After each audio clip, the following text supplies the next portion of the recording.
नमस्ते। आज हम जरा गहराई से बात कर रहे हैं ईरान और इजराइल के बीच जो हाल में तनाव बढ़ा है उस पर। हमारे पास कई स्रोत हैं, तो कोशिश करेंगे कि इस पूरी घटना को समझें।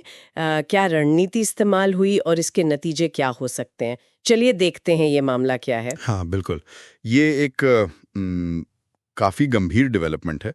ईरान का ये हमला जिसमें बहुत सारी मिसाइलें और ड्रोन्स थे, ये कई सवाल खड़े करता है। हाँ, जैसे कि इजराइल का वो मशहूर आयरन डोम डिफेंस सिस्टम, उसकी कामयाबी पर भी सवाल उठे हैं, क्योंकि तेल अवीव जैसे शहरों में भी मिसाइलें गिरी। सही कहा। आयरन डोम की अपनी सीमाएं हैं, खासकर बैलिस्टिक मिसाइलों के खिलाफ। हाँ, तो स्रोत बता रहे हैं कि ईरान ने करीब 150 बैलिस्टिक मिसाइलें दागी। ये वही लंबी दूरी वाली है ना? हाँ, जो तेजी से आती हैं, और साथ में 100 से ज्यादा ड्रोन्स भी। और कई वीडियो भी सामने आए हैं। तो लगता है कि रणनीति शायद ये थी कि आयरन डोम को एक साथ इतने हमलों से कंफ्यूज कर दिया जाए। बिल्कुल, एक तरह से सिस्टम को ओवरलोड करने की कोशिश। और दिलचस्प ये है कि ईरान इसे ऑपरेशन ट्रू प्रॉमिस पार्ट 3 कह रहा है। पार्ट 3? मतलब ये पहले के हमलों से ज्यादा प्लान्ड था। हाँ, लगता तो यही है, ज्यादा योजनाबद्ध। कुछ पक्की खबर नहीं है, लेकिन ऐसी भी बातें हैं कि शायद पनडुब्बियों से भी मिसाइलें लॉन्च हुई। अच्छा, पनडुब्बियों से? ये तो फिर इजरायली डिफेंस के लिए और चौंकाने वाली बात होगी। हाँ, अगर ये सच है तो इसे लगता है कि इस बार तैयारी बेहतर थी, और इस बार वो जो आयरन डोम है या फिर एरो 3 सिस्टम। एरो 3 ये तो बैलिस्टिक मिसाइलों के लिए है ना, वायुमंडल के बाहर रोकने वाला। हाँ, वही।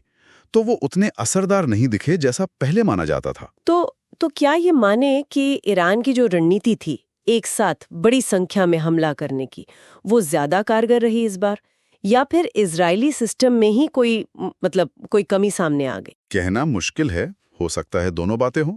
मतलब इतने सारे हमले एक साथ झेलना किसी भी सिस्टम के लिए चुनौती तो है ही, और ईरान ने सिर्फ मिसाइलें ही नहीं दागी। अरे हाँ, वो सूचना युद्ध वाली बात आपने सही याद दिलाया। बिल्कुल।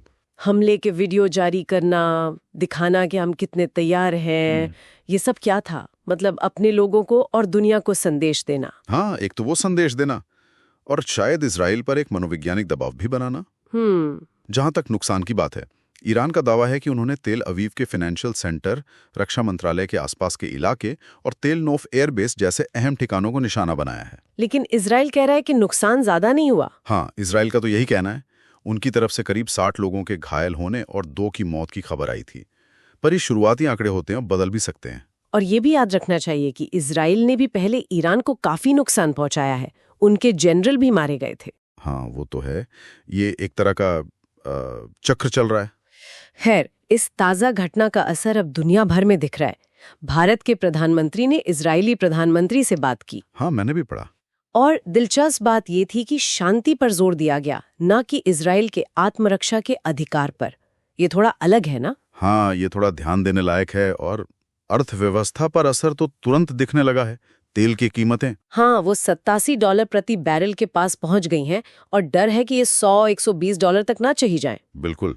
जेपी मॉर्गन जैसी संस्थाएं भी कह रही हैं कि दुनिया में महंगाई बढ़ सकती है। लेकिन जो सबसे बड़ा आर्थिक खतरा है वो तो स्ट्रेट ऑफ हॉर्मुज है ना? उफ, हाँ, वो तो बहुत ही संवेदनशील मामला है। ये वही रास्ता है ना, ईरान और अरब देशों के बीच, जहां से दुनिया का बहुत सारा तेल गुजरता है। हाँ, करीब 5वां हिस्सा।